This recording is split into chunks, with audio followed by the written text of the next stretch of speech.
Iran युद्ध की वजह से ग्लोबल ऑयल सप्लाई पूरी तरह से चरमरा चुकी है। दुनिया इसे अब तक का सबसे बड़ा तेल संकट मान रही है। क्रूड ऑयल की इंटरनेशनल प्राइस आसमान छूते हुए $104 प्रति बैरल को पार कर चुकी है। ऐसे माहौल में किसी भी देश में पेट्रोल डीजल के लिए हाहाकार मच जाना एक स्वाभाविक सी बात है, लेकिन भारत के एक मास्टर स्ट्रोक ने इस पूरे शॉर्टेज को, जो पहले बहुत ज्यादा थी, उसे अब घटाकर सिर्फ 5% कर दिया है। भारत का क्रूड ऑयल इंपोर्ट मई में अप्रैल के मुकाबले 8% से ज्यादा बढ़ चुका है। तो आइए सिस्टमैटिकली समझते हैं कि भारत ने इस ग्लोबल क्रूड ऑयल के संकट का क्या तोड़ निकाला है और कैसे वेनेजुएला और रूस इस गेम में भारत के सबसे बड़े मददगार बनकर सामने आए हैं। 28 फरवरी जब ईरान युद्ध शुरू हुआ था तो होर्मुज की खाड़ी में जो होने वाली सप्लाई थी उस पर एक अचानक से ब्रेक लग गया। भारत के लिए ये एक डराने वाली स्थिति थी, क्योंकि हमारी इकोनॉमी का एक बड़ा हिस्सा इंपोर्ट के तेल पर ही चलता है। युद्ध से पहले फरवरी तक भारत रोजाना 5.2 मिलियन बैरल कच्चे तेल का आयात किया करता था। युद्ध शुरू होने के बाद इसमें अचानक से भारी गिरावट आ गई, लेकिन मई में जो आंकड़े सामने आए हैं वो चौंकाने वाले हैं। एनर्जी कार्गो ट्रैकर केपलर की रिपोर्ट के अनुसार भारत का तेल आयात इस महीने फिर से रफ्तार पकड़ रहा है और अब ये रोजाना 4.9 मिलियन बैरल पर पहुंच चुका है। ये अप्रैल की तुलना में 8% ज्यादा है और प्री वॉर यानी फरवरी के आंकड़ों से महज 5% कम रह गया है।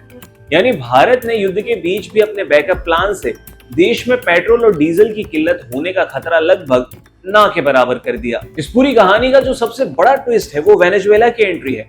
मई में वेनेजुएला अचानक भारत का तीसरा सबसे बड़ा ऑयल सप्लायर बनकर सामने आया।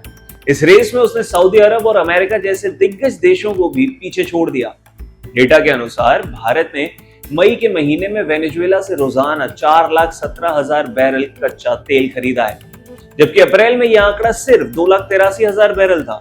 दरअसल जनवरी में अमेरिका ने वेनेजुएला के राष्ट्रपति निकोलस मादुरो को हिरासत में ले लिया था, जिसके बाद वहां के तेल एक्सपोर्ट पर लगी हुई पाबंदियों को हटाया गया और भारत ने तुरंत इस मौके का फायदा उठाया। पिछले महीने से वहां से बड़े पैमाने पर तेल की खरीदी शुरू की जा चुकी है। वेनेजुएला का तेल भारत के लिए किसी जैकपॉट से कम नहीं है।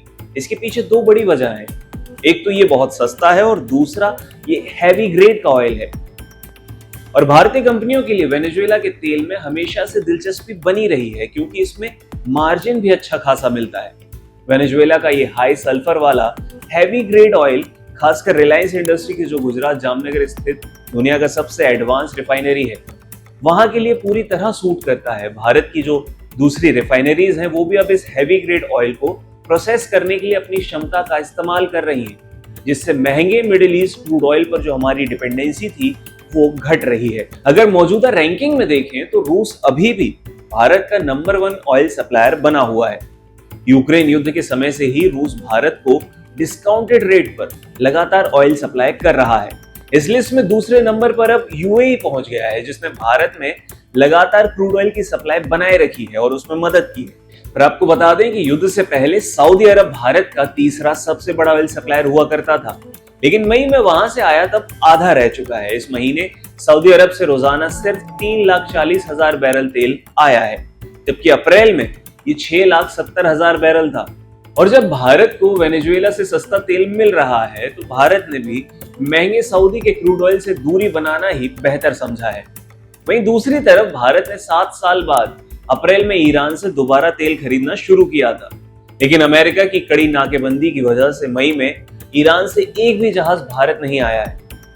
इराक की बात करें तो अप्रैल के सूखे के बाद मई में वहां से थोड़ी राहत मिली है। इराक से इस महीने रोजाना 51,000 बैरल कच्चे तेल के भारत आ रहे हैं, जो कि फरवरी के 9,69,000 बैरल के मुकाबले कुछ भी नहीं है। अब ये भी समझ लीजिए कि सबका भारतीय इकोनॉमी पर कैसे असर पड़ेगा और कैसे ये राहत की बात है। ग्लोबल मार्केट में कच्चे तेल के दाम लगातार बढ़ रहे हैं और इसके बावजूद राहत की बात यह है कि इंडियन बास्केट की कीमत में 3.07% की गिरावट आई है और ये $108.9 प्रति बैरल के आसपास है। भारत ने स्ट्रेट ऑफ हॉर्मुज के ब्लॉक होने के बाद से जिस तरह से रूस, यूएई और खासकर वेनेजुएला के साथ अपने डिप्लोमेटिक और बिजनेस रिश्तों का इस्तेमाल किया है, उसने देश को एक बड़े फ्यूल क्राइसिस से बचा लिया है। और साफ है कि आने वाले दिनों में पेट्रोल पंप्स पर तेल के लिए कोई भी मारामारी नहीं होने वाली है।